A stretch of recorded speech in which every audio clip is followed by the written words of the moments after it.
আজ আপনি শুনবেন হেমেন্দ্র কুমার রায়ের কাহিনী সর্বনাশা নীলা, only on Radio Milan 90.4 FM.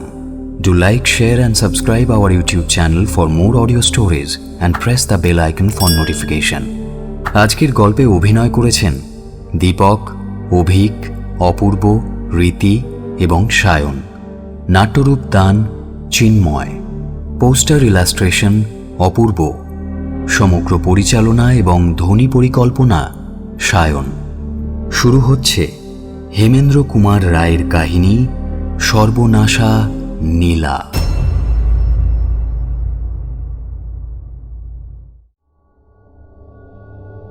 মহানগরী কলকাতার উত্তরাঞ্চলে অল্প আলোকে অন্ধকারাচ্ছন্ন হয়ে রয়েছে একটা গলি। বাইরের পৃথিবী অজস্র তরঙ্গ ভেঙে প্রবল স্রোতে বয়ে চলেছে, কিন্তু এখানে এসে আছাড় খেয়ে ব্যর্থ হয়ে ব্লাইন্ড লেনে ফিরে গিয়ে সামান্য একটু চঞ্চলতা সৃষ্টি করে মাত্র। এই অন্ধকার গলিটায় দাঁড়িয়ে রয়েছে একটা নিস্তব্ধ, প্রায় জনমানব শূন্য বিরাট পুরনো বাড়ি। বাড়ির কপাটগুলো খুব ছোট।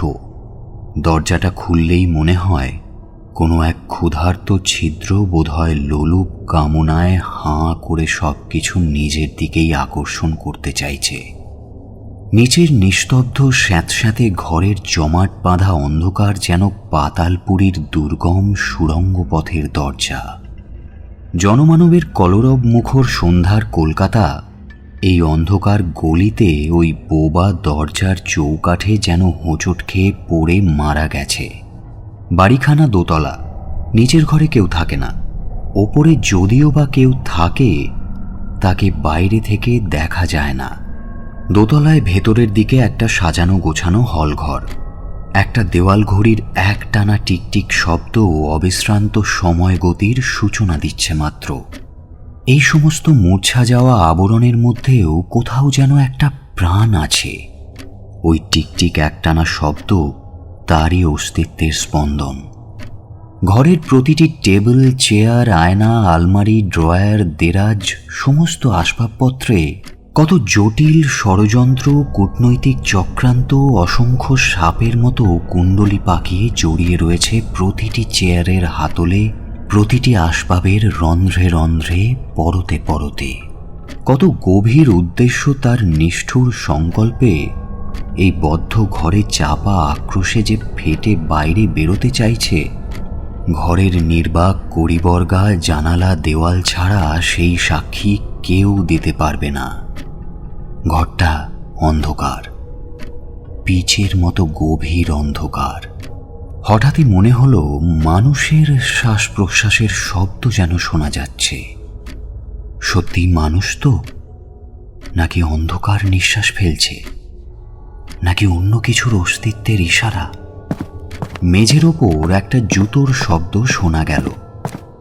আচমকা একটা সুইচ টেপার শব্দের সঙ্গে সঙ্গে ইলেকট্রিক আলো সমস্ত ঘরটাকে যেন একটা ঝটকা দিয়ে তার মূর্ছা ভেঙে দিল।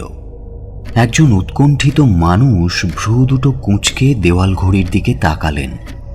তার দৃঢ় নিবদ্ধ চিবুকের মধ্যে থেকে শুধু একটা চাপা নিঃশ্বাসের গম্ভীর শব্দ হলো।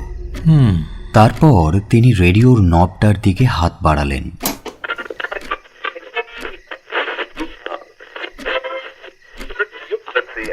বোবা বাড়িটা চমকে রেডিওর শব্দে জ্যান্ত হয়ে উঠল। একমাত্র শ্রোতা স্বনামধন্য পান্নালাল বাবু নিজের চিন্তা থেকে রেডিওর শব্দে মনঃসংযোগ করার চেষ্টা করছেন। রেডিওতে অনুষ্ঠান হয়েই চলেছে, কিন্তু শ্রোতা পান্নালাল বাবুর কানে যেন তা প্রবেশ করছে না। তার মুখে উদ্বেগের ছায়া। কোনো গভীর চিন্তা যেন বারবার পাখার ঝাপটা মেরে যাচ্ছে তার মনের মধ্যে।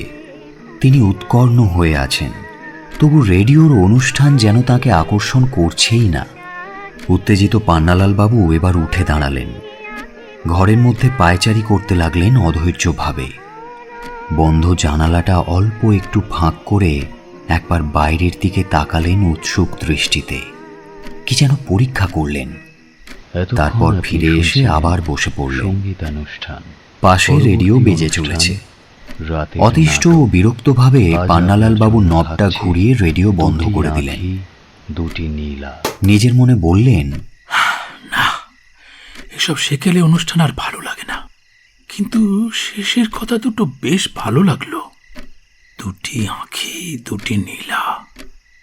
হ্যাঁ, নীলা নীলা, তবে দুটো নীলা বড্ড বাড়াবাড়ি।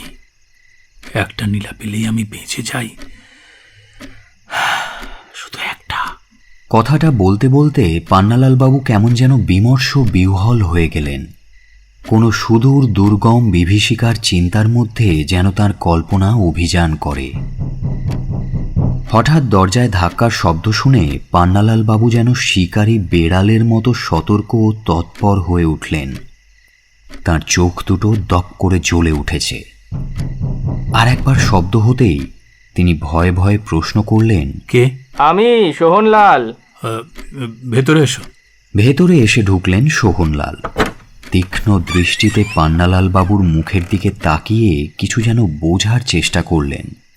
তারপর বললেন, আমায় ডেকেছো? হ্যাঁ হ্যাঁ হ্যাঁ, বসো, কথা আছে। কি ব্যাপার বলো তো? তোমার চোখ মুখ দেখে মনে হচ্ছে কোনো গভীর দুশ্চিন্তায় আছো। উৎকণ্ঠিত পান্নালাল বাবু একবার ঘড়ির দিকে তাকালেন, তারপর চিন্তিত স্বরে বললেন, রাত 9টা বেজে গেল, চুনিলাল আর হীরালাল এখনো এলো না। ওদের একটা কাজে কলকাতার বাইরে পাঠিয়েছি। ট্রেনের সময় তো অনেকক্ষণ হয়ে গেছে। তোমার জরুরি কাজ মানেই তো কোনো বিপদের কাজ। হয়তো তারা কোনো বিপদে পড়েছে। বিপদ? অসম্ভব নয়, কিন্তু তাদের বিপদ যে আমারও বিপদ। কথাগুলো সোহনলালের কাছে ক্রমশই দুর্বোধ্য হয়ে উঠতে লাগল। তিনি সরাসরি বললেন, ব্যাপারটা ঠিক বুঝতে পারছি না, আগে সব খুলে বলো দেখি। আচ্ছা, খুব সংক্ষেপে বলছি শোনো। সাঁওতাল পরগনার এক পাহাড়ে গুহার মধ্যে অদ্ভুত এক দেবতা আছে। সাঁওতালরা অনেক ভূতকে পূজা দেয়। এই দেবতাটিও হচ্ছে এক ধরনের ভূত। যে সে ভূত নয়, দস্যুর মতো ভয়ঙ্কর ভূত। রং করা কাঠের তৈরি 12 ফুট উঁচু সেই মূর্তি। তার বিভৎস মুখের দিকে তাকালেই বুকের রক্ত একেবারে জমাট বেঁধে হিম হয়ে যায়। মূর্তিটা তুচ্ছ কাঠের তৈরি বটে, কিন্তু তার গলার মালায় আছে একখানা আশ্চর্য নীলা। ওজন নাকি 150 ক্যারেট। 150 ক্যারেট? বলো কি হে? ফরাসি গভর্নমেন্ট বাংলাদেশ থেকে একবার ওই 100 ক্যারেটের একটা নীলা কিনেছিল, তারই দাম 1,02,000 টাকা। তাহলে এই নীলাটার দাম কত হবে আন্দাজ করে দেখো। তা ওই গরিব সাঁওতালরা এত দামি নীলা পেল কোত্থেকে? তা কেউ জানে না। ওই ভূত দেবতাটি হচ্ছে অতি প্রাচীন ভূত। তার বয়স আন্দাজ প্রায় 300 বছর হবে। সাঁওতালদের বিশ্বাস তাদের দেবতা ওই নীলা নিয়ে পরলোক থেকে ইহলোকে আবির্ভাব হয়েছে। অবশ্য নীলাটার কথা তারা কারো কাছে প্রকাশ করে না। আমি খবরটা আমার একটা গোপন সূত্র থেকে পেয়েছি। বুঝেছি। রতনে রতন চেনে। জানতে পারা মাত্র নীলাটা চুরি করার জন্য চুনিলাল আর হীরালালকে পাঠিয়ে দিয়েছো? ঠিকই ধরেছ, ওদেরই পাঠিয়েছি। এসব কাজে ওরা দুজন কিরকম ওস্তাদ তা তো তোমার জানা। হ্যাঁ হ্যাঁ, তা আর জানি না, জানি বই কি। তারাই তো তোমার ডান হাত বাঁ হাত। তাদের দৌলতেই তো কলকাতার পথে পথে তোমার 4খানা মোটর ছুটছে। ঘাড় নাড়তে নাড়তে পান্নালাল বাবু সংশোধন করে বললেন, তোমার কথাটা ঠিক হলো না সোহনলাল। তারা আমার সৈন্য, আমি তাদের সেনাপতি। বুদ্ধি যোগাই আমি। কথাবার্তা যাতে ব্যক্তিগত বিষয়ে সংক্রমিত না হয়, সোহনলাল সেদিকে সতর্ক। নীলার কৌতূহলে আগের কথায় ফিরে এসে তিনি বললেন, সে কথা সত্যি, কিন্তু পান্নালাল, এখন প্রশ্ন হচ্ছে যে ওই চুনিলাল আর হীরালাল সেই নীলাখানা চুরি করবে কেমন করে? সাঁওতালরা অমন বহুমূল্য রত্ন তো অরক্ষিত অবস্থায় পথে ফেলে রাখবে না। সোহনলালের কথা শুনে পান্নালাল বাবু যা বললেন তার মানে এটাই দাঁড়ায় যে নীলাখানা প্রায় বেওয়ারিশ মালের মতোই অরক্ষিত অবস্থাতেই রয়েছে। কিন্তু সাঁওতালরা ওই ভুতুড়ে দেবতাকে যমের মতো ভয় করে। তাদের দৃঢ় বিশ্বাস যে ওই নীলা চুরি করবে তারই সর্বনাশ হবে। সোহনলাল জিজ্ঞেস করলেন, এমন বিশ্বাসের কারণ কি? চেয়ারে গা এলিয়ে বসেছিলেন পান্নালাল বাবু। উৎসাহে সোজা হয়ে উঠে বললেন, তবে শোনো, অনেক বছর আগে নাকি একজন লোভী সাঁওতাল ওই নীলাখানা চুরি করে দেশ ছেড়ে পালিয়ে গিয়েছিল। তার পরের দিনই ভুতুরে দেবতার মূর্তিটি অদৃশ্য হয়, কিন্তু দুদিন পরেই সকলে অবাক হয়ে দেখল যে তাদের দেবতা আবার নিচের জায়গায় এসে দাঁড়িয়ে আছে। তার গলার মালায় ঝুলছে সেই নীলাটা, আর নীলার নীল গায়ে রক্তের রাঙা দাগ। সোহনলাল শিউরে ওঠেন, তবু অবিশ্বাসের স্বরে বলেন, রক্তের দাগ? তার মানে দেবতা নাকি সশরীরে গিয়ে চোরকে বধ করে চুরি যাওয়া রত্ন নিয়ে ফিরে এসেছেন। যত সব গাঁজাখুরি গল্প। অবিশ্বাসপূর্ণ তাচ্ছিল্যে সোহনলাল ব্যাপারটাকে উড়িয়ে দেন। পান্নালাল বাবু যেন দ্বিগুণ উদ্যমে সোহনলালের বিশ্বাস উৎপাদনের চেষ্টা করেন। শোনো, আরও একটা গল্প আছে, যদিও তাতে গাঁজার গন্ধ বেশি নেই। আর একবার রাতে আর একটা চোর গুহার ভেতরে ঢুকেছিল, কিন্তু গুহার ছাদ থেকে মস্ত একটা পাথর খসে পড়ে তার ওপর। সকালে সবাই গিয়ে দেখে চোরের মাথাটা ভেঙে গুঁড়ো হয়ে গেছে, আর তার হাতে রয়েছে সেই সর্বনাশা নীলা। সাঁওতালদের মত হচ্ছে দেবতাই পাথর ছুঁড়ে তার দফা রফা করে দিয়েছিল। এই ধরনের গল্পে সোহনলালের বিরক্তি একেবারে উগ্র হয়ে ওঠে। অবিশ্বাস্য বক্তব্য থেকে সেই বক্তার ওপরই যেন বিশ্বাস হারান। প্রশ্নের ভঙ্গিতে ইঙ্গিতটা নিক্ষেপ করেন সোহনলাল। জিজ্ঞেস করেন, এইসব রূপকথার গল্পে তুমি বিশ্বাস করো? একটা তীক্ষ্ণ ধারালো হাসির বিদ্যুৎ স্ফুলিঙ্গেই পান্নালাল বাবু যেন এই বক্তব্যের জবাব দেন। কিছুক্ষণ পরে অবিচলিতভাবে পান্নালাল বাবু বলেন, আমি করি না ঠিক, তবে সাঁওতালরা করে। কোনো চোরই তাই আর ওমুখ হয় না। রাত্রে গুহার মুখে পাহারা দেয় এক সাঁওতালি পুরোহিত, একেবারে একলা। চুনিলাল আর হীরালাল অনায়াসেই তার চোখে ধুলো দিতে পারবে। এতক্ষণে নীলার প্রসঙ্গে একরকম নিরুৎসাহ প্রকাশ করে সোহনলাল যেন অন্য কাজের কথায় তৎপর হয়ে উঠলেন। সেসব তো বুঝলাম, কিন্তু তুমি হঠাৎ আমাকে ডেকে পাঠালে কি মনে করে? এক তো তুমি জোহরি, তার উপরে চোরাই মাল বিক্রি করতে ওস্তাদ। তুমি ছাড়া যে আমার গতি নেই। ওস্তাদ ব্যবসাদার সোহনলাল, বাজ পাখির মতো কোনো সুযোগই তিনি হারাতে দেন না। প্রখর গতিতে পান্নালাল বাবুর প্রস্তাবে একটা ছোঁ মেরে প্রশ্ন করলেন, ধরো নীলাখানা আমি যদি 1.5 লাখ টাকায় বেচে দিতে পারি, তাহলে আমার কি পাওনা হবে? 10%। মোটে 15,000 টাকা? তা হবে না, এইসব কাজে পদে পদে বিপদ। আমি 25,000 টাকা চাই। সেসব কথা ঠিক সময় এলে হবে সোহনলাল। গাছে কাঁঠাল গোপে তেল দিচ্ছ কেন? আগে চুনিলাল আর হীরালালকে আসতে দাও।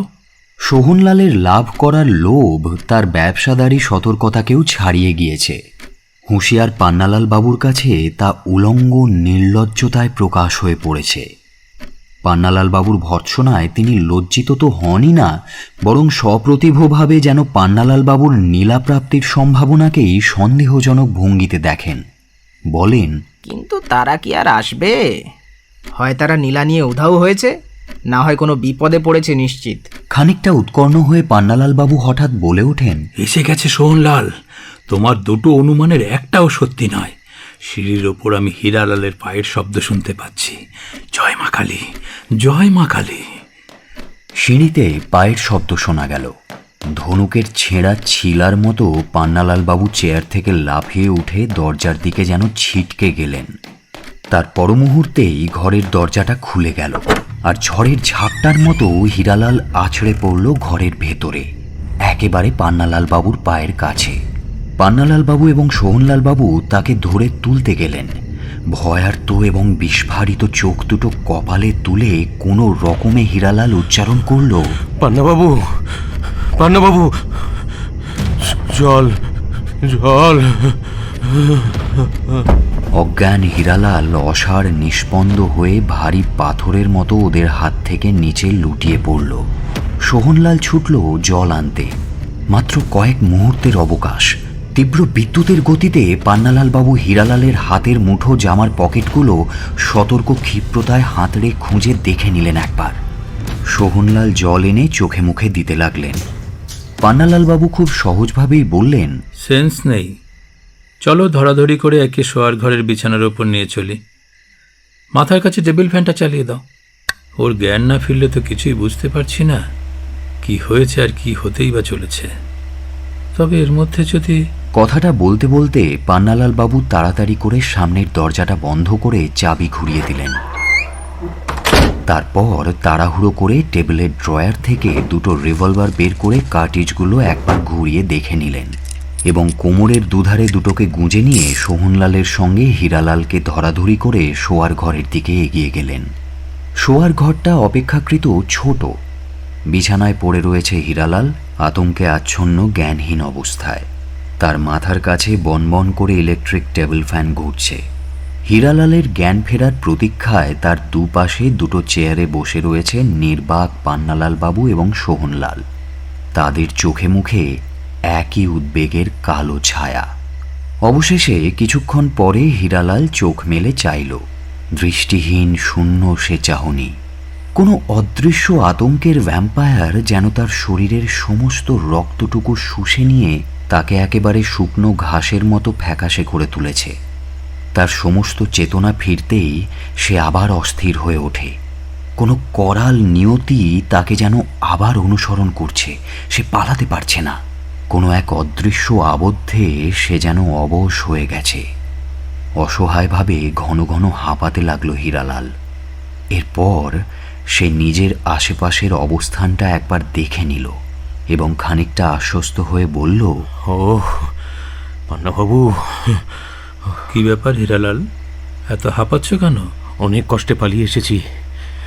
ধরা পড়তে পড়তে বেঁচে গেছি। সে কি? আমি আসার আগেই কলকাতার পুলিশ চুরির খবর পেয়েছে। নিশ্চয়ই ওখানকার পুলিশ খবর পাঠিয়েছে। হাওড়ায় ওরা আমার জন্য অপেক্ষা করছিল। কি করে যে ওদের ফাঁকি দিয়েছি তার বলার নয়। ওহ, আগে আগে এক গ্লাস জল। পান্নালাল বাবু নিজেই তাড়াতাড়ি জল এনে তার মুখের কাছে ধরলেন। এই নাও। জলের গ্লাসটা এক নিঃশ্বাসে শেষ করে হীরালাল যেন আবার প্রাণ ফিরে পেল। বাঁচলাম, যা তেষ্টা পেয়েছিল। পান্নালাল বাবু যথেষ্ট ধৈর্য ধরে অপেক্ষা করেছেন। হীরালালের জামার পকেটে নীলা যে নেই সেটা তিনি দেখেছেন। তবে কি নীলা চুনিলালের কাছে? কিন্তু চুনিলালও তো আসেনি। আসল ব্যাপারটা এখনো সম্পূর্ণ রহস্যময়। হীরালাল বিছানার ওপর উঠে বসল। তাকে খানিকটা সুস্থ দেখে পান্নালাল বাবু তখনই জিজ্ঞেস করলেন, তাহলে তাহলে নীলাখানা পেয়েছ? কই কই সেই নীলা? কই? আমায় দাও, আমায় দেখাও, দেখাও। তাকে দেখার জন্য আমি ব্যাকুল হয়ে আছি। দেখাও আমাকে। কথাটা বলতে বলতে অধীর আগ্রহে পান্নালাল বাবু তার হাতখানা বাড়িয়ে দেন। হীরালাল পান্নালাল বাবুর অধৈর্য ও অসংযত লোভ লক্ষ্য করে। পান্নালাল বাবুর প্রতি একটা উৎকট ঘৃণা তার মনের ভেতর থেকে বাইরে বেরিয়ে আসে। সে নির্বাক দৃষ্টিতে পান্নালাল বাবুর দিকে তাকালো। কিছু একটা ভেবে পান্নালাল বাবু হাতখানা সরিয়ে নিয়ে বললেন, তবে কি নীলাখানা চুনিলালের কাছে আছে? চুনিলাল কোথায়? অট্টহাসিতে ফেটে পড়ল হীরালাল। তারপর পুনরায় নির্বিকার শান্তভাবে বলল, চুনিলাল এখন কোথায় তা তো জানি না। বিদ্যুৎ পৃষ্ঠের মতো পান্নালাল বাবু লাফিয়ে ওঠেন। জানো না? না পান্নাবাবু, স্বর্গের দরজা তো সে খোলা পাবে না।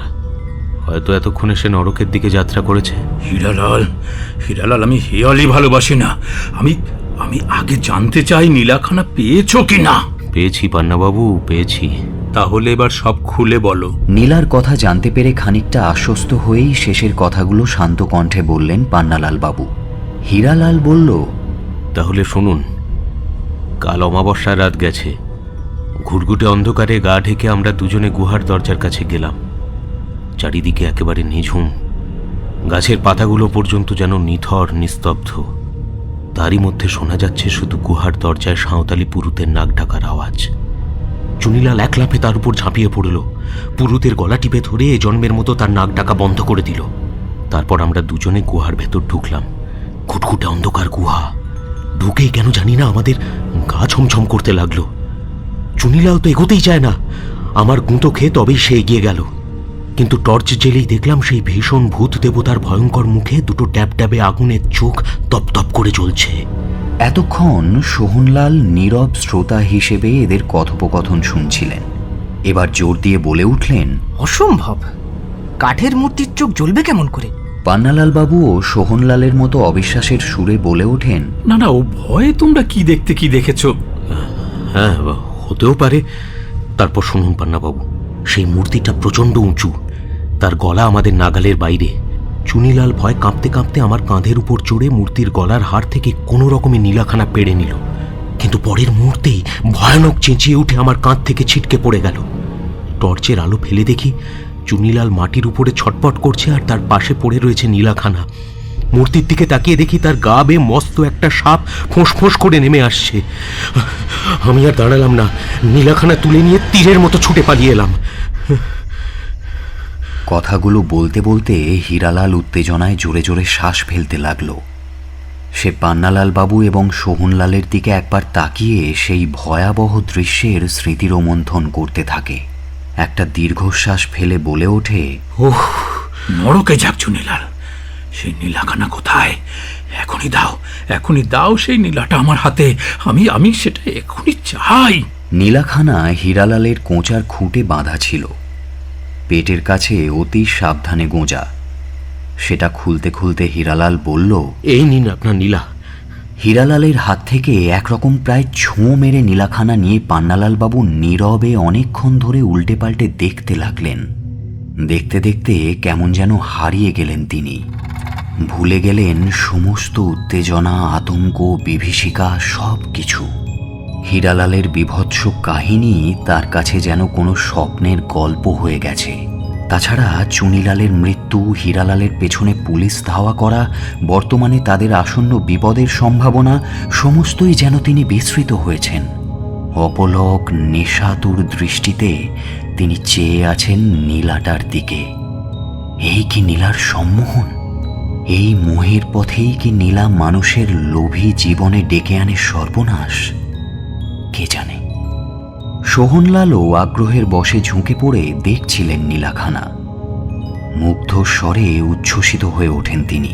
আশ্চর্য নীলা, সত্যি সত্যি এর তুলনা নেই। পান্নালাল বাবু আর চোখ ফেরাতে পারেন না। কি এক ঐন্দ্রজালিক মায়ার কিরণ নীলার নীল পাথরের গায়ে জ্বলে উঠেছে। পান্নালাল বাবুর গলা দিয়ে যেন অন্য কেউ কথা বললেন।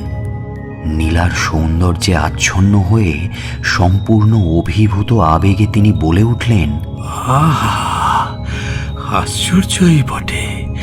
নীল পদ্ম, নীল আকাশ, নীল সাগরের রং এর কাছে ম্লান হয়ে যায়।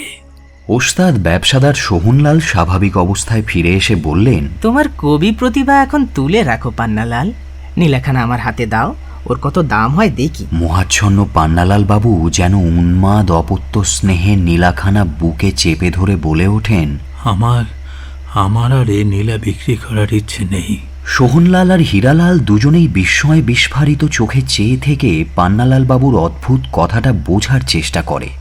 দৃঢ় সংকল্পবদ্ধ পান্নালাল বাবু তার বুকের মধ্যে শক্ত করে বজ্র মুষ্টিতে ধরে রাখা নীলাখানা আরও শক্ত করে চেপে ধরে ওদের দিকে সেনাপতির আদেশের ভঙ্গিতে তীক্ষ্ণ দৃষ্টি নিক্ষেপ করেন।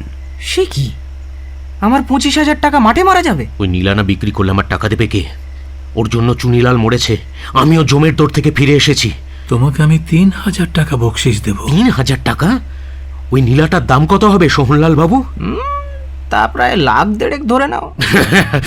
আর আমি পাবো 3,000 টাকা। পান্না বাবুর দয়ার সীমা নেই। দেখো পান্না, ওই নীলাটা তোমাকে বিক্রি করতেই হবে। আমাকে না হয় 15,000 টাকাই দিও। পান্নালাল বাবু যেন ওদের কথায় কানই দেন না।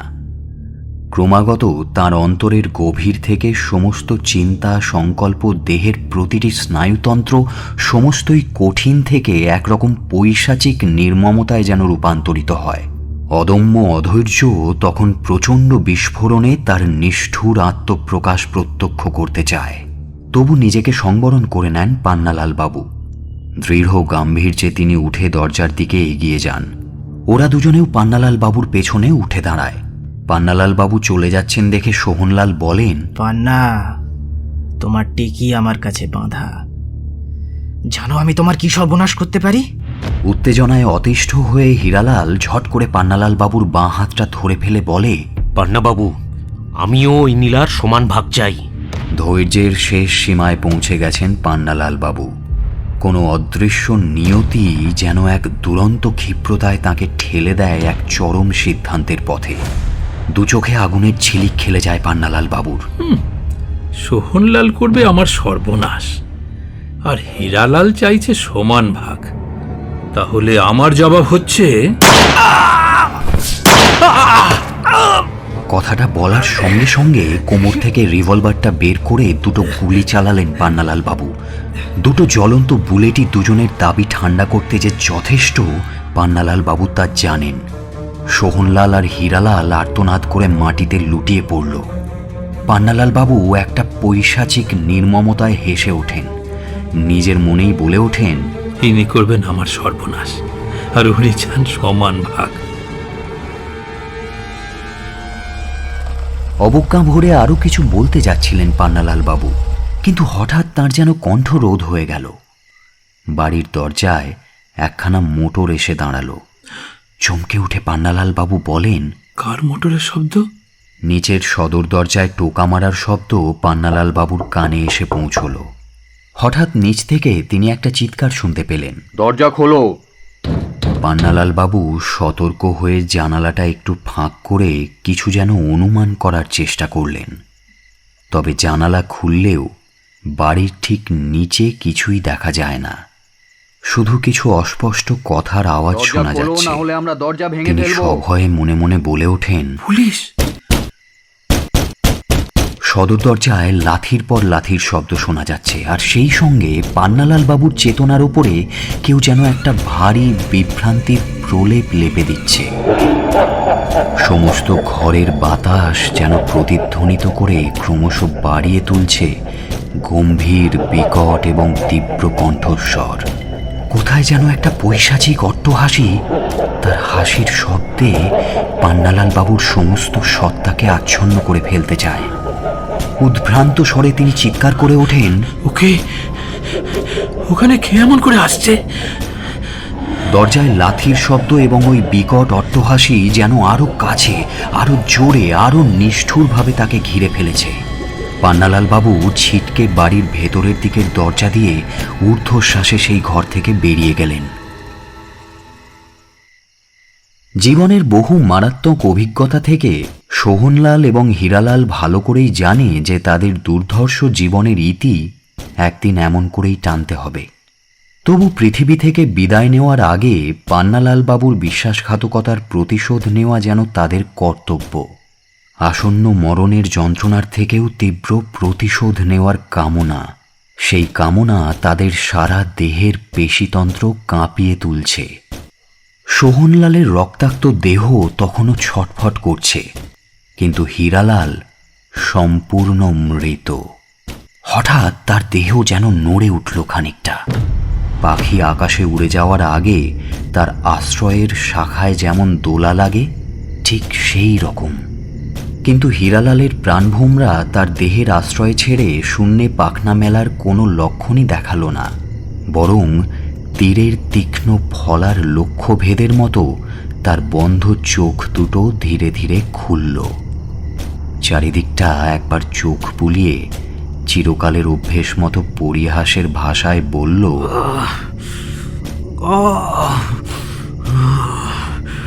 পান্নালাল বাবু তো পগার পার, এবার আমাকে উঠতে হবে। ওহে সোহনলাল বাবু, চোখ তো বুজিয়ে রয়েছেন, কিন্তু পটল তুলেছেন না আমারই মতো কপট মৃত্যু? পাথর চাপা অনুভূতির মতো সোহনলালের চেতনা সমাধিগ্রস্ত ছিল। দেহের যন্ত্রটাকে মনে হচ্ছিল যেন নরক দূতের সাঁড়াশির কামড়ে ধরা টান। বহু যোজন দূর থেকে যেন হীরালালের কথা তার কানে ভেসে এলো। শরীরটা একটা আপ্রাণ মোচড় দিয়ে তিনি সোজা হওয়ার চেষ্টা করলেন এবং ধীরে ধীরে চোখ মেলে তাকাতেই সম্পূর্ণ চেতনা ফিরে পেলেন। হীরালাল, আমার আর কোনো আশা নেই, আমার আঘাত সাংঘাতিক। হীরালাল এবার উঠে বসল। সোহনলাল যেন সারা দেহটা ধনুকের মতো বেঁকিয়ে একটা পূর্ণ জ্যা টঙ্কার তোলার চেষ্টা করেই মচ করে ভেঙে পড়লেন।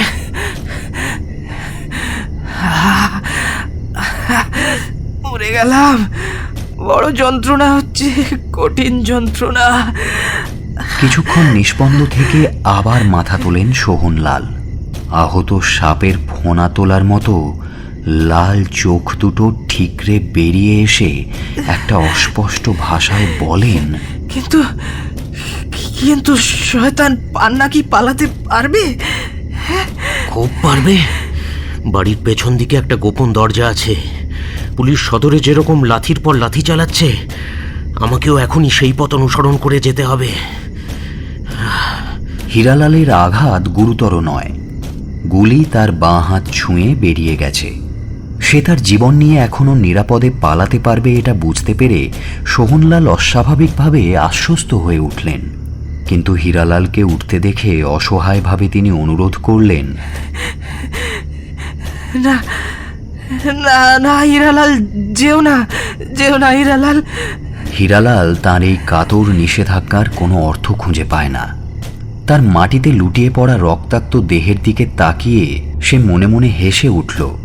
সে মনে করে যে মরতে চলেছে, অন্যের বেঁচে থাকাটা হয়তো তার কাছে অসহ্য, তা বলে এখন ওনার শুশ্রূষা করতে বসে পুলিশের হাতে ধরা পড়ে সেও মরতে রাজি নয়। সে টেবিলের কাছে গিয়ে একটা কাগজ টেনে নেয়।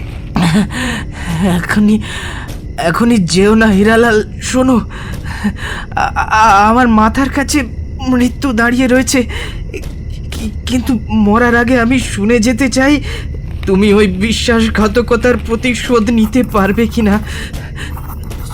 চুপ করে রইলে কেন হীরালাল? কাগজে কি লিখছো?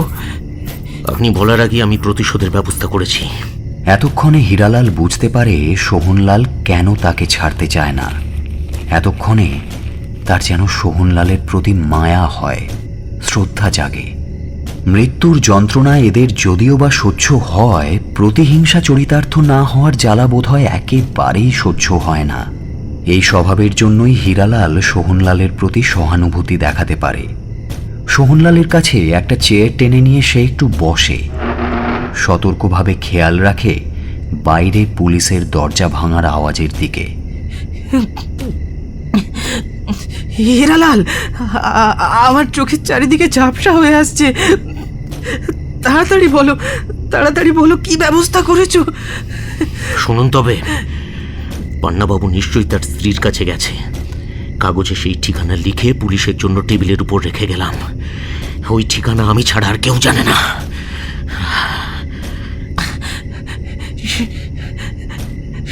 সে যদি সেখানে না যায়? তাহলে তার ভাগ্য ভালো। অদৃষ্টের বিরুদ্ধে আমি তো আর লড়তে পারবো না। কিন্তু হীরালাল, তুমি শুনেছো কি? সেই ভয়ঙ্কর হাসি? তুমি শুনেছো? শুনেছি। বোধহয় পুলিশেরই কেউ হেসেছে। না হীরালাল, সে হাসি কোনো মানুষের নয়। তাহলে বোধহয় যমদূত আপনাকে অভ্যর্থনা করতে এসেছে। যন্ত্রণা চেপে সোহনলাল এতক্ষণ জোরে জোরে শ্বাস ফেলছিলেন। তার যে জীবন, তাতে মৃত্যুর সময় কারো সহানুভূতি বা চোখের জল তিনি কামনা করতে পারেন না, করেনও না। তবুও হীরালালের কথায় তার মনের মধ্যে বোধহয় একটু আঘাত লাগল। অতি কষ্টে তিনি বললেন, হীরালাল,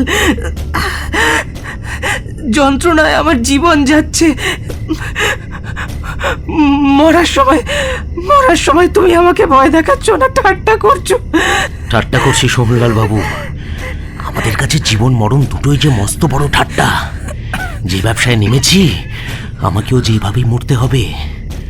কিন্তু সেদিন আমি হাসতে হাসতে মরবো সোহনলাল বাবু। জীবন মরণ দুটোই যাদের কাছে মস্ত বড় ঠাট্টা, তারাই পারে অকাতরে জীবনের রাশ আলগা করে দিতে, সুপথে অথবা কুপথে। মাঝে যদি কোথাও মরণের খাদ থাকে, তা তারা লাফিয়ে পারও হতে পারে, অথবা তাতে চিরকালের জন্য সমাধিও হয়ে যেতে পারে।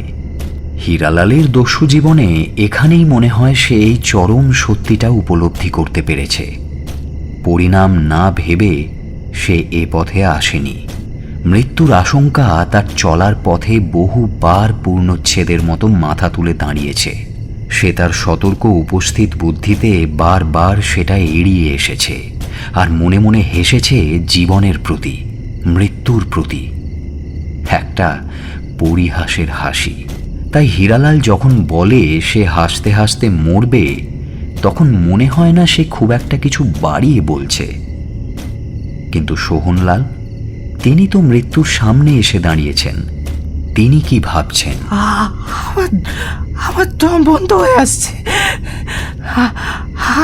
আমিও হাসতে হাসতে মরতে পারি হীরালাল, যদি যদি পান্না ধরা পড়ে। বাইরে একটা হুড়মুড় করে আওয়াজ হলো। চমকে উঠল হীরালাল। ওই সদর দরজা ভেঙে পড়ল। আপনি এখন মরুন, আমি পালাই। পরে নরকে একদিন আবার দেখা হবে। দ্রুত পায়ে হীরালাল বাড়ির গোপন দরজার দিকে পা বাড়ালো। সোহনলাল তার শেষ সময় 2-4 মুহূর্ত ভিক্ষা চায়। অন্তত পুলিশের লোক তার ঘরে না আসা পর্যন্ত তার শেষ নিঃশ্বাস যেন না বেরোয়। হয়তো সিঁড়ির ওপরে অনেক লোকের দ্রুত উঠে আসার জুতোর শব্দ। মাত্র কয়েকটা মুহূর্তেরই তো আয়ু, সেটাও কি এতই বেশি? সমস্ত চেতনা আচ্ছন্ন করে তার চোখের সামনে ভেসে এলো কুজ্ঝটিকার ঝড়। অন্ধকারের ঢেউয়ের বন্যা নিঃশব্দে ডুবিয়ে দিল তার সামনের টেবিল, চেয়ার, খাট, আয়না, সব কিছু। পৃথিবীর যত ভিন্ন ভিন্ন শব্দের অর্থ গোটা গোটা শব্দগুলোকে গুঁড়িয়ে যেন একটা তরল পাকের সৃষ্টি করে তার কানের পর্দায় কেউ একজন ঢেলে দিচ্ছে। হাত পাগুলো কেমন যেন ঝিমঝিম করে একটা ঠান্ডা অনুভূতির মধ্যে হারিয়ে যাচ্ছে।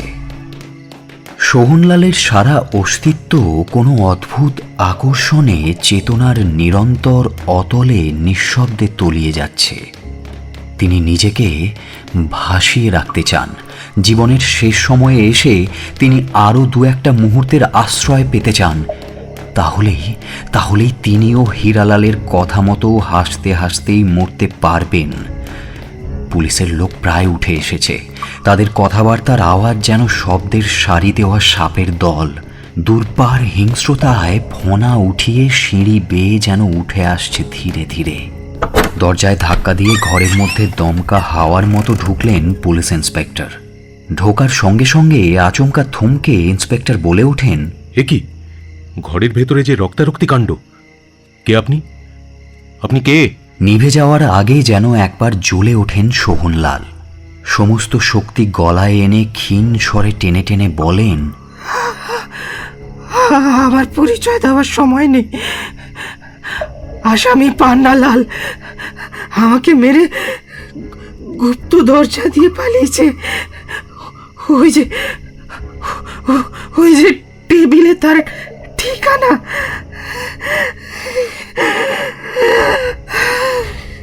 ইন্সপেক্টরের পেছনে আরও অনেকে ঘরে ঢুকল।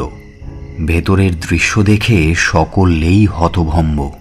কি করবে খুঁজে পেল না কেউ। ইন্সপেক্টর ঝট করে কাগজটা তুলে নিয়ে বলেন, কাগজে লেখা আছে 10 নম্বর চন্দ্রমোহন লেন। পান্নাবাবু নিশ্চয়ই নীলা নিয়ে সেখানেই পালিয়েছে।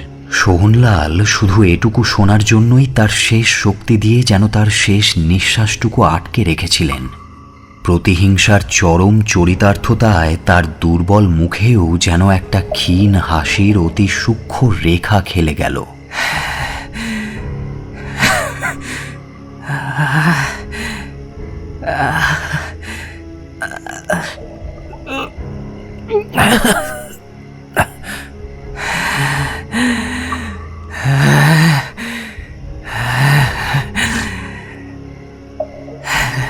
পরম তৃপ্তিতে শেষ নিঃশ্বাস ত্যাগ করল সোহনলাল।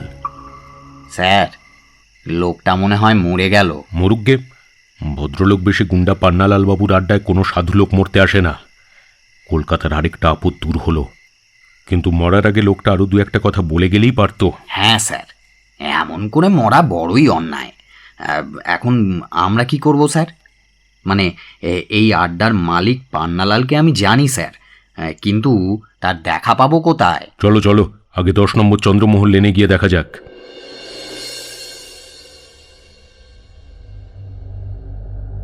যাওয়ার আগে পুলিশের দলবল তন্ন তন্ন করে সারা বাড়িটা তল্লাশি করল। তাদের আকাঙ্ক্ষিত বস্তু কোথাও নেই। সোহনলালের মৃতদেহখানা নেড়েচেড়ে একবার পরীক্ষা করলেন ইন্সপেক্টর, এবং তারপর পাহারায় 2 জন কনস্টেবলকে রেখে বাকিরা সেখান থেকে পান্নালাল বাবুর খোঁজে চন্দ্রমোহন লেনের উদ্দেশ্যে রওনা হল। সোহনলালের অশরীরী আত্মা হয়তো তখনও তার সদ্য নিস্তেজ হয়ে যাওয়া দেহের মাথার কাছে সবার অলক্ষ্যে দাঁড়িয়ে থাকেন। পান্নালাল বাবু সেখান থেকে পালিয়ে এসে বর্তমানে বিজয় গর্বের ঐশ্বর্যের উচ্চ শিখরে বর্তমান।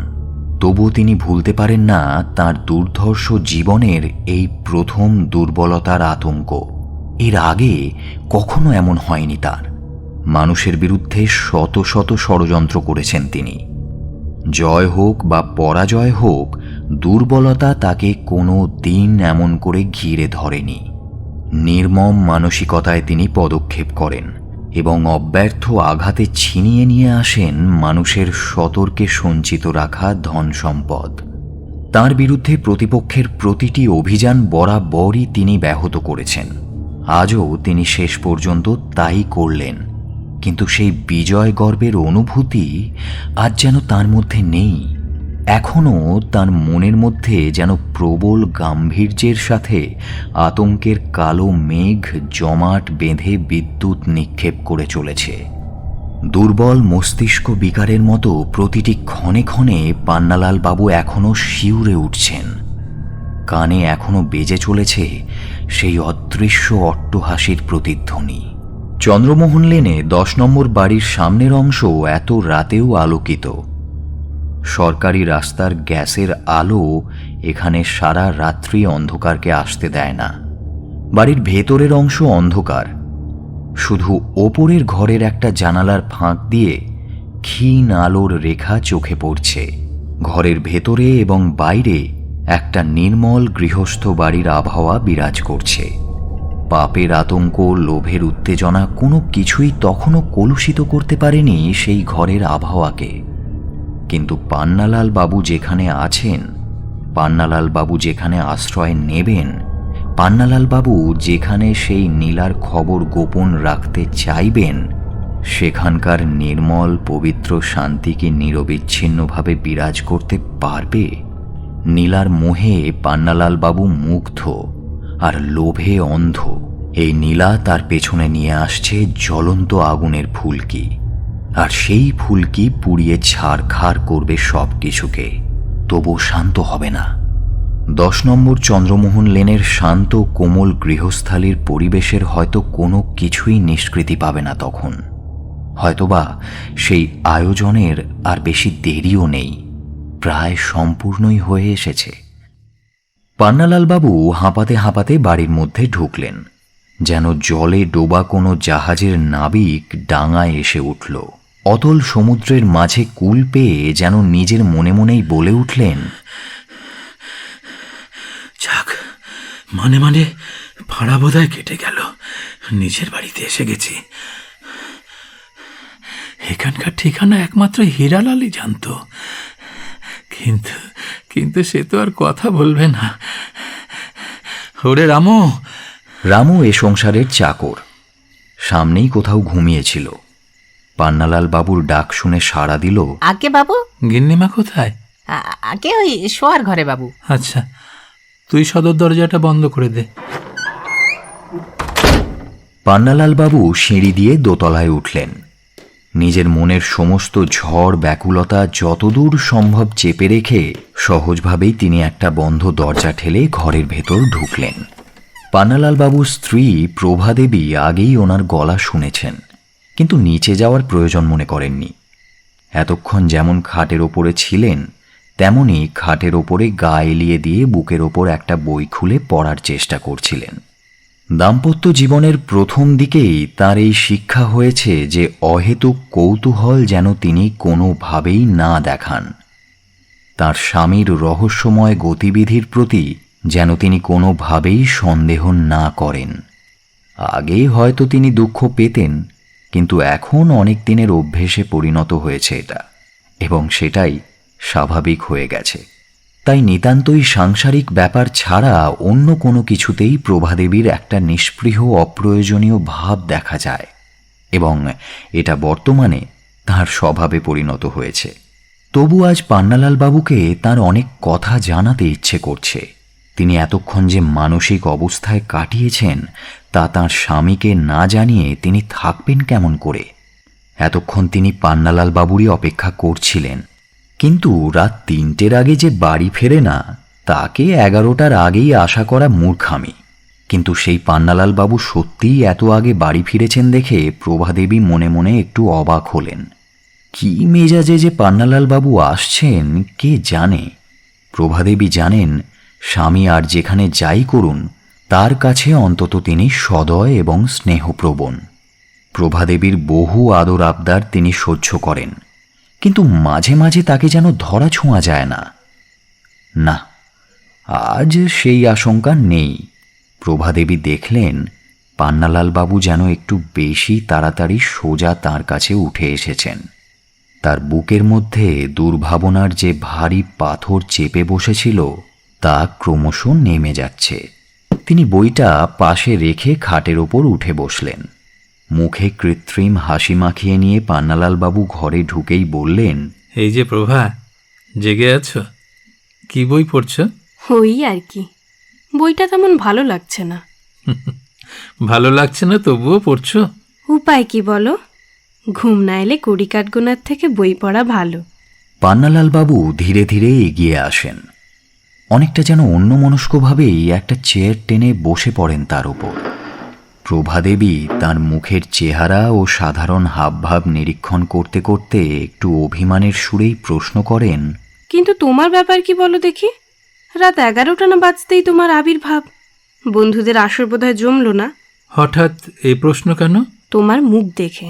পান্নালাল বাবু কিছুটা যেন নরম হয়ে পড়েন। তাই আমার মুখে কি দেখছো? ভয় আর দুশ্চিন্তা। একটা নাটকীয় রীতিতে কৃত্রিমতার শুষ্ক হাসি হাসতে থাকেন পান্নালাল বাবু। চোখের ভ্রম, তোমার চোখের ভ্রম। ভুল হলো গো, তোমার মুখের দিকে তাকিয়ে আমার কখনো চোখের ভ্রম হয় না। দুনিয়ায় ভয় কাকে বলে আমি জানি না, আর হঠাৎ আমার দুশ্চিন্তাই বা হবে কেন? জ্যোতিষশাস্ত্র জানলে সে কথা বলে দিতে পারতাম। তুমি ওই বিদ্যেটা জানো না বলে ভগবানকে ধন্যবাদ দিচ্ছি। কিন্তু দেখো প্রভা, আমাকে নিয়ে এত বেশি মাথা ঘামিও না। মাথা ঘামানোর অধিকার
আজও বিছানায় এসে শুয়েছি।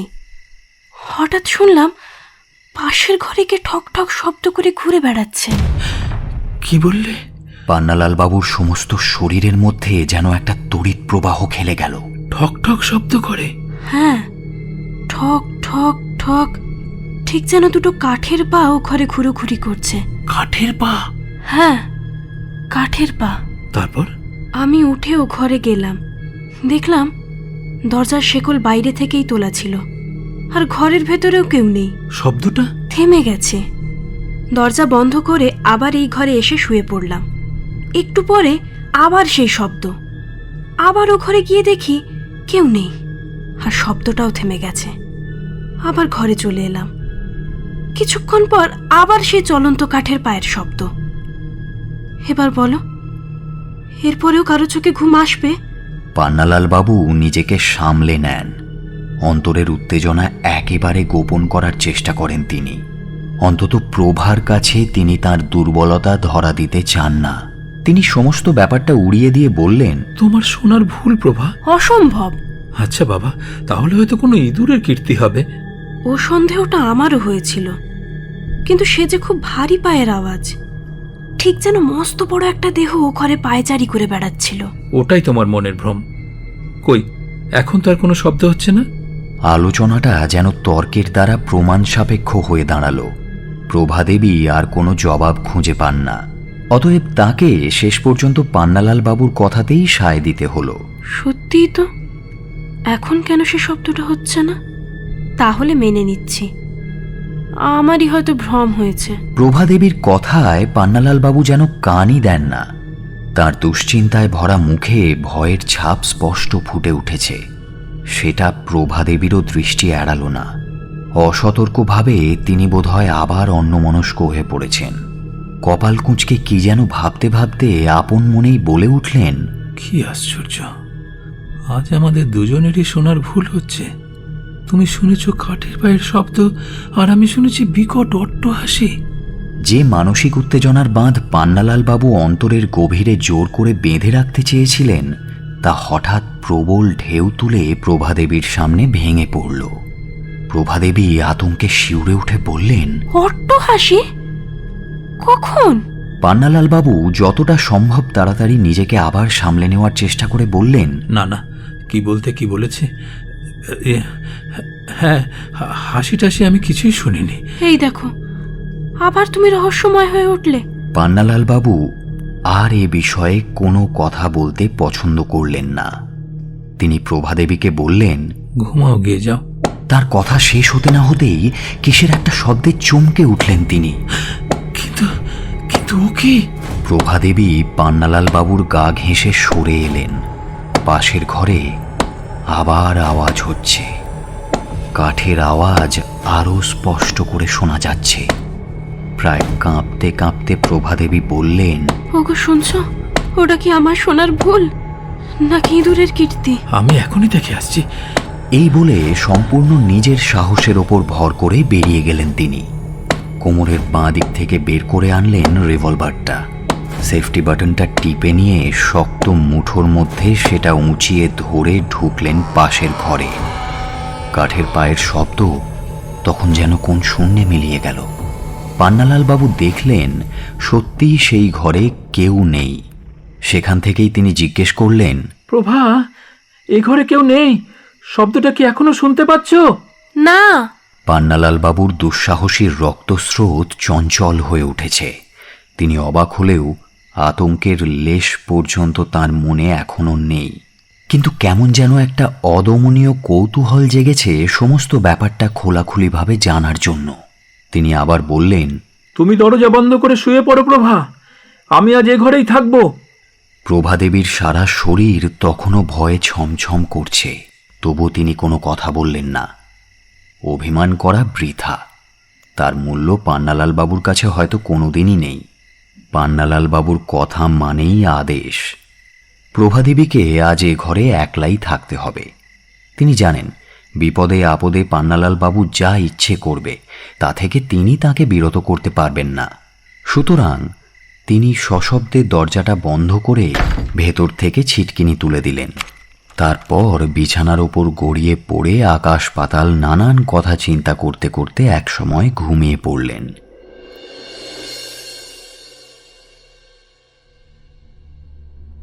নিয়তি হয়তো আজ প্রত্যক্ষ জীবনের কলকাঠির নাড় ছিলেন, কিন্তু পান্নালাল বাবু জানেন না বা জানতে চান না কার আঙুলের ইশারায় তার জীবনের গতি তারই অলক্ষ্যে কোনো অনিবার্য পথে নিয়ন্ত্রিত হতে চলেছে।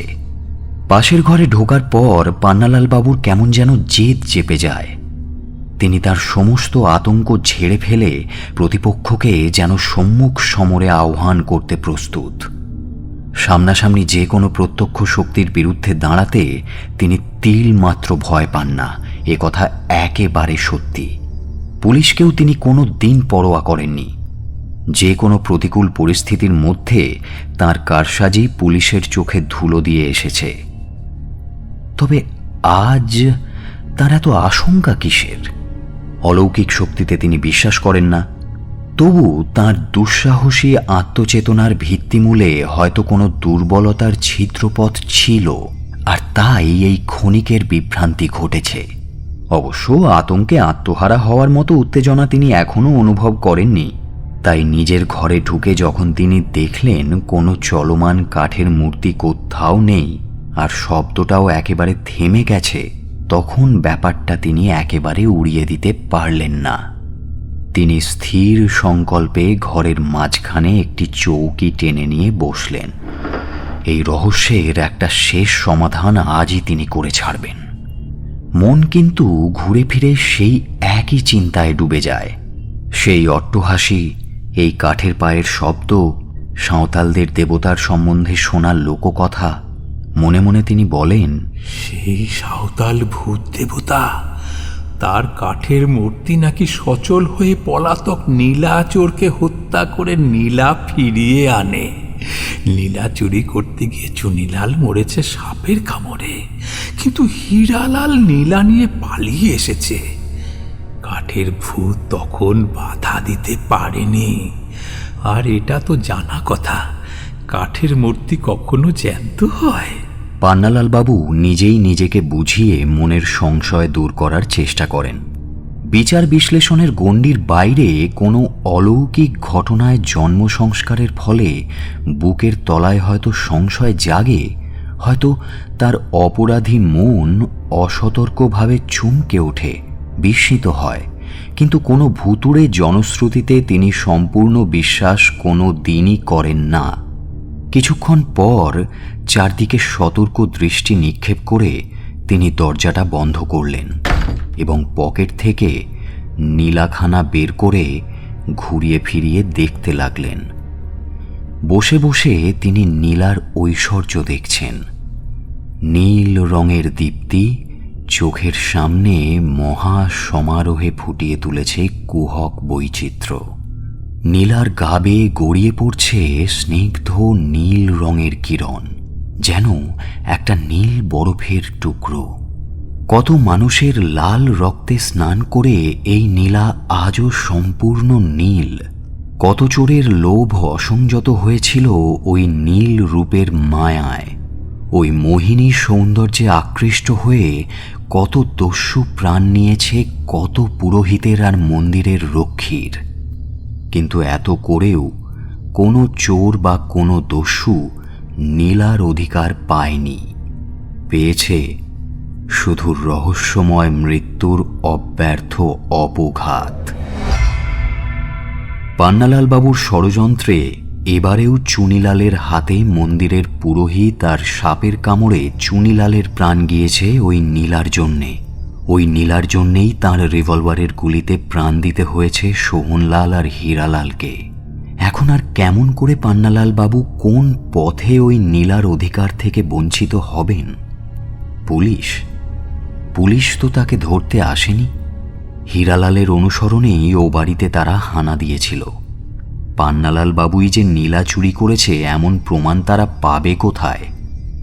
কিন্তু সোহনলাল আর হীরালালের হত্যার জন্য পুলিশ যদি তাঁকেই সন্দেহ করে, করুকে যাক। তিনি তো কতবারই পুলিশের সন্দেহের তালিকায় এসেছেন। তাঁর গতিবিধির হদিশ মেলাবে এমন পুলিশ এখনো জন্মায়নি। ওই ঠিকানার গুন্ডা দলপতি আর এই ঠিকানার সাংসারিক কাজে দুটো আলাদা নামে একই লোক বাস করে, এটা কেউ জানে না। এই কথাটা বা এই ঠিকানাটা একমাত্র জানত হীরালাল। তার মুখ তো তিনিই বন্ধ করে এসেছেন। তবে আর কে আছে যে এই নীলা ছিনিয়ে নিয়ে যাবে? সেই আকাশ বিদীর্ণ করা অট্টহাসি, এই ঠক ঠক করা কাঠের পায়ের শব্দ, অশরীরী প্রেতের অনুসরণ। অবাস্তবের অস্তিত্বে বিশ্বাস করে বাস্তব স্বার্থ ত্যাগ করতে পান্নালাল বাবু কেন? কোনো মানুষই সহজে পারবে না। তবু তার হাত দুটো খানিকটা যেন কেঁপে উঠল। হাতের ওপর নীলার স্নিগ্ধ দ্যুতি ক্রুদ্ধ অগ্নিশিখার মতো জ্বলে উঠল। নীলা তো নয়, যেন অগ্নিদেবের ক্ষুব্ধ চোখের তারা। নীল শিখার বিচ্ছুরণে পান্নালাল বাবুর সব কিছুকে বোধহয় জ্বালিয়ে পুড়িয়ে ধ্বংস করে দেবে এই নীলা।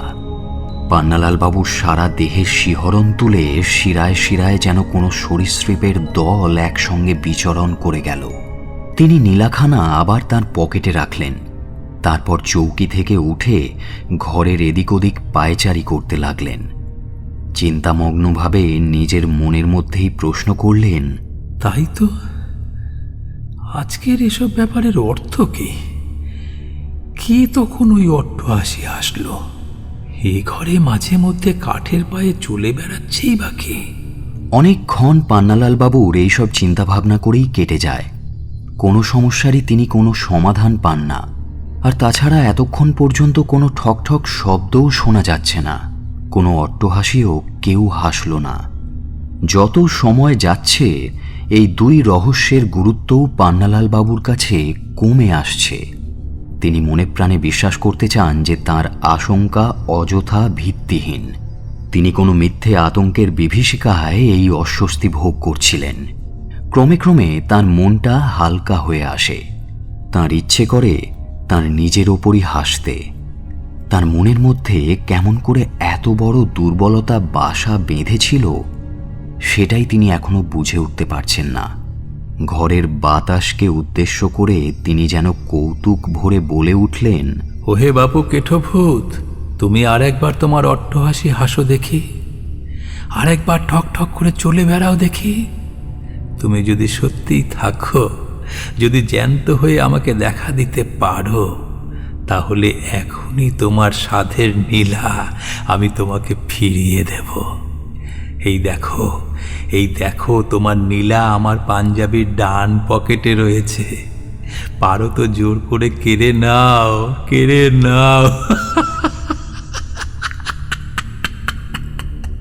কাঠের মূর্তি যদি জ্যান্ত হয় তাহলে পৃথিবী উল্টে যাবে। যত সব আজগুবি কথা। হঠাৎ তার ঘরের দরজায় কে যেন আঘাত করল। কে রে? আমি রামু হুজুর। পান্নালাল বাবু কিছুটা যেন আশ্বস্ত হন। দরজাটা খুলে জিজ্ঞেস করেন, কি হয়েছে রে রামু? হুজুর পুলিশ। পুলিশ? কোথায়? বাড়ির চারিদিকে, তারা বাড়ি ঘেরাও করে ফেলেছে হুজুর। সদর দরজায় জোরে জোরে ধাক্কা মারার শব্দ আসছে। পান্নালাল বাবুর মনে হলো ঠিক কিছুক্ষণ আগেই যেমন ওই বাড়িতে হয়েছিল, এখানেও তারই পুনরাবৃত্তি ঘটছে। ওই শুনুন হুজুর, তারা বাড়ির ভিতর ঢুকতে চায়। আমি কি দরজা খুলে দেব? কিছুক্ষণ গম্ভীরভাবে কিছু একটা চিন্তা করলেন পান্নালাল বাবু। তারপর রামুর দিকে মুখ তুলে বললেন, না, ওরা যে দরজা ভেঙে ফেলবে হুজুর। হেলুক, তুই গিন্নিমার ঘরে দরজায় বাইরে থেকে শিকল তুলে দে। পুলিশ দেখলে ও ভয় পাবে। যা। যে আগে। কথাটা বলেই রামু ছুটে গেল প্রভাদেবীর ঘরের দিকে। প্রভাদেবী তখন ঘুমে অচেতন। তার ঘরের বাইরে থেকে শেকল বন্ধ করা হলো।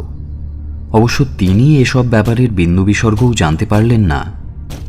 পান্নালাল বাবু এই প্রথম যেন পুলিশের কাছে নিজেকে অসহায় ভাবলেন। তিনি স্থির হয়ে দাঁড়িয়ে রইলেন কিছুক্ষণ। বাইরে দরজায় ধাক্কা দেওয়ার আওয়াজ হচ্ছে।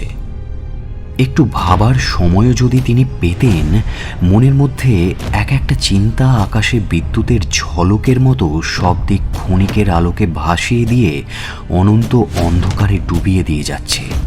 আজ সন্ধে থেকে যে সমস্ত ঘটনা ঘটেছে তা একেবারে খাপছাড়া, প্রত্যেকটাই অদ্ভুত, বিচিত্র রকমের। কোনোটাতেই ভয়াবহতার পরিমাণ কম নেই। বিভিন্ন ঘটনা বিভিন্ন প্রকারের উপদ্রব বয়ে নিয়ে তার দিকে ছুটে আসছে অনবরত, যেন ডার্বি ঘোড়ার রেস চলছে। তিনি নিজে নিজেই বিড়বিড় করে বললেন, পুলিশ বাড়ি ঘেরাও করেছে। এ বাড়ি থেকে পালানোর গোপন পথ নেই।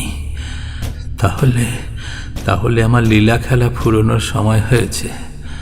কিন্তু পুলিশ এ বাড়ির ঠিকানা পেল কোথায়? আমি তো ডক্টর জ্যাকেল আর মিস্টার হাইডের জীবনযাপন করি। এ বাড়ির ওপরে পুলিশের সন্দেহ হলো কেন? এখানকার ঠিকানা জানতো খালি হীরালাল, কিন্তু সে তো এখন জমের বাড়িতে। আসলে পান্নালাল বাবু এখনো জানেন না যে হীরালাল তার গুলিতে মরেনি। যদি তা জানতেন, যদি তেমন সন্দেহ তার মনের মধ্যে হতো, তাহলে হয়তো তিনি পুলিশের হাতে নিজের ঘরের মধ্যে অন্তত এমন করে বন্দী হতেন না। পান্নালাল বাবুর দুর্ধর্ষ দুঃসাহসী জীবনে এই দুর্দান্ত ভুলের আর কোনো সংশোধন হবে না, হওয়া সম্ভব নয়। এই অবস্থায় তিনি যদি জানতেও পারেন যে হীরালাল মরেনি, সে এই বাড়ির ঠিকানা প্রকাশ করার পেছনের মূল লোক, তাহলেও তিনি নিরুপায়। পান্নালাল বাবু কেমন যেন মরিয়া হয়ে ওঠেন। অনেক দিন অন্যের জীবন নিয়ে ছিনিমিনি খেলা খেলেছেন তিনি। আজ নিজের জীবনটা নিয়েই তেমনই খেলা তিনি খেলবেন। প্রতিপক্ষের কাছে পরাজয় যদি স্বীকার করতেই হয়, তবে অহিংসার নির্বিরোধ পন্থার থেকে হিংসার প্রতিরোধ অনেক বেশি সম্মানের। প্রাণ তো এমনিই যাবে, আর যদি সেই দিন এসেই থাকে তবে তাতে অবাক হওয়ারও কিছু নেই। তাই এই সব দুর্বোধ্য ঘটনাবলীর বিশ্লেষণ আলোচনা করে তিনি মন থেকে একরকম সমস্ত আতঙ্ক মুছে ফেলে নিতান্ত মরিয়া হয়েই নিজের সিদ্ধান্তে যেন নিজেকে শুনিয়ে শুনিয়ে বললেন, যাক, এখন এসব ভেবে লাভ নেই। এ কাঠের ভূত নয়, জ্যান্ত পুলিশ। ওরা বোধহয় সদর দরজা ভেঙে ফেলল। আমি এখন ঘরের দরজা বন্ধ করি। প্রাণ থাকতে আত্মসমর্পণ করব না। না, প্রাণ থাকতে কিছুতেই আত্মসমর্পণ করব না। এই বলেই সশব্দে পান্নালাল বাবু তার ঘরের দরজা বন্ধ করে দিলেন। ওদিকে সদর দরজা ভেঙে পড়ার পরই সশস্ত্র পুলিশের দলবল দ্রুত পায়ে শব্দ তুলে সিঁড়ি বেয়ে ওপরে উঠে আসছে। বারান্দার ওপরে উঠে রামুকে ইন্সপেক্টর জিজ্ঞেস করেন, এই কে তুই? আগে আমি এ বাড়ির চাকর হুজুর। তোর বাবু তো পান্নালাল। আগে না, হ্যাঁ হুজুর। কি লাল বাবু? বুঝেছি, তোর যে বাবু সে কোথায়? ওই যে ওই ঘরে হুজুর। ইন্সপেক্টর সদল বলে গটগট করে পান্নালাল বাবুর ঘরের দিকে এগিয়ে গেলেন। ঘরের ভেতর থেকে দরজা বন্ধ দেখে জোরে জোরে ধাক্কা দিতে দিতে ইন্সপেক্টর বললেন, পান্নালাল, আর লুকোচুরি খেলে লাভ নেই, দরজা খোলো। দরজা আমি খুলবো না। তাহলে দরজা ভেঙে ফেলবো। এই ঘরে যে ঢুকবে তাকে আমি গুলি করে মেরে ফেলবো। এই জমাদার, এই সেপাই, ভেঙে ফেলো দরজা, দেখি কে কাকে গুলি করে। পুলিশের লোক দরজাটা ভেঙে ফেলার জন্য দরজায় জোরে জোরে ধাক্কা মারতে লাগলো। প্রত্যেকটা আঘাতে সমস্ত বাড়িটা কেঁপে কেঁপে উঠছে। নিরীহ নিরুপদ্রব এই এলাকাটা এতক্ষণে সম্পূর্ণ চঞ্চল হয়ে উঠেছে। বাড়ির বাইরে লোকজন ভিড় করে জমায়েত হয়েছে। তাদের এ বিষয়ে আলোচনা কোলাহলে সমস্ত ব্যাপারটা যেন আরও ভয়াবহ হয়ে ওঠে। এই সমস্ত হইচই ছাপিয়ে আচমকা ঘরের ভেতর শোনা গেল একটা সুদীর্ঘ অট্টহাসি। কে কে হাসছে অমন করে? পান্নালাল মনে হয় ভয়ে পাগল হয়ে গেছে স্যার। কিন্তু পাগলেও কি অমন করে হাসে? হঠাৎ ঘরের ভেতরে জাগলো একটা তীব্র আর্তনাদ।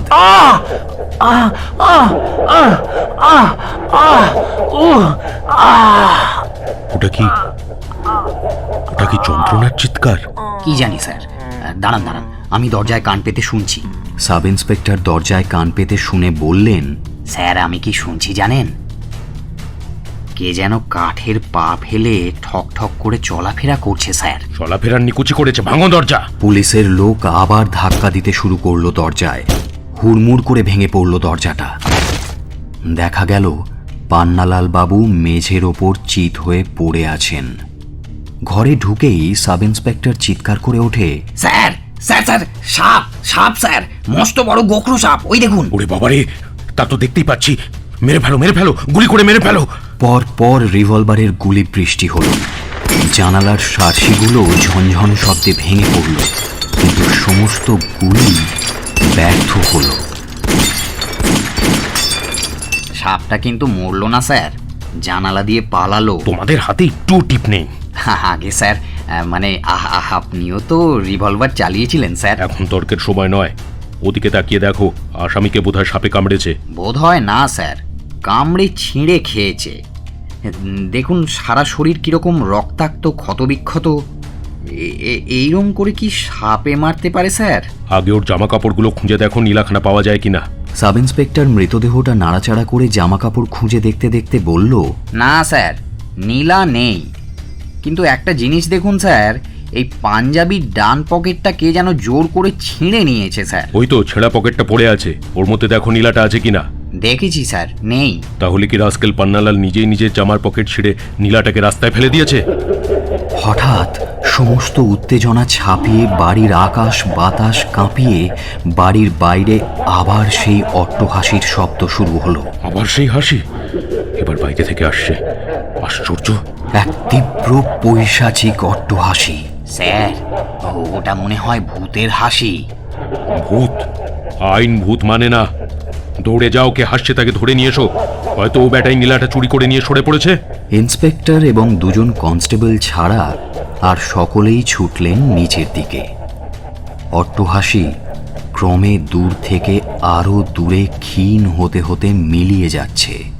এইসব হইচই উত্তেজনার মধ্যে প্রভাদেবী তার বন্ধ ঘরে ঘুম থেকে জেগে উঠে কখন যে ভয়ে মূর্ছা গেছেন তা কেউ জানতে পারল না। ইন্সপেক্টর হতভম্ব হয়ে দাঁড়িয়ে রইলেন। পায়ের কাছে মেঝের ওপর পড়ে আছে পান্নালাল বাবুর রক্তাক্ত মৃতদেহ। তার জন্য কারো চোখে এক বিন্দুও জল পড়ল না, কোনো বুকে এতটুকু ব্যথার আঁচড়ও লাগল না।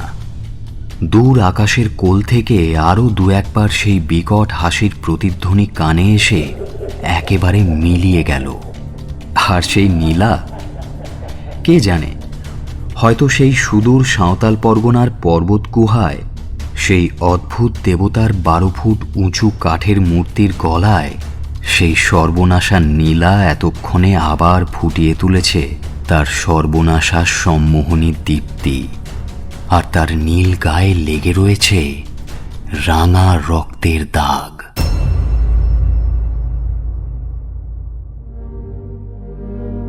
এতক্ষণ আপনি শুনছিলেন হেমেন্দ্র কুমার রায়ের কাহিনী সর্বনাশা নীলা, only on Radio Milan 90.4 FM.